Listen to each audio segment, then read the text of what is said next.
जो non renewable energy resource होते हैं उसमें मेजर जो हमारा इलेक्ट्रिसिटी जनरेट करने का सोर्स होता है ना वो मतलब हमारा होता है सोलर और हमारा होता है विंड मिल्स। विंड एनर्जी के बारे में सुना होगा।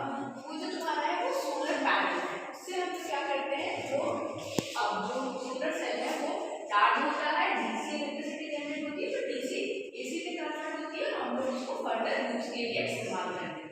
सामने जो तुम्हारा दिख रहा है वो तुम्हारा है विंड एनर्जी। तो एक और तुम्हें फैन दिख रहा होगा कि यहाँ पे कोई विंड एनर्जी नहीं है, इलेक्ट्रिसिटी बनाने के लिए विंड ही चाहिए ना। एनर्जी का क्या होता है, एनर्जी हम लोग कन्वर्ट करते हैं एक फॉर्म से दूसरे फॉर्म में।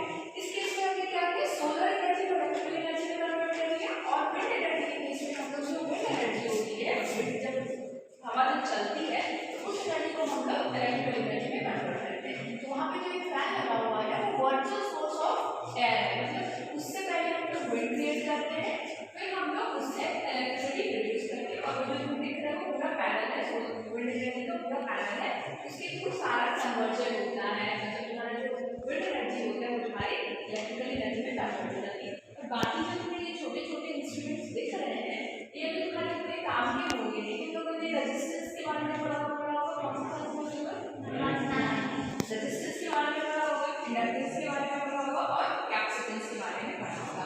तो मेजरमेंट में हम लोग इलेक्ट्रिसिटी का जब मेजरमेंट करते हैं तो ये तीन पैरामीटर्स बहुत इंपॉर्टेंट होता है मेजर करने के लिए। तो यहाँ पे ब्रिजेस है, यहाँ से ब्रिजस्टोन ब्रिज होगा, नी ब्रिज होगा, एंडरसन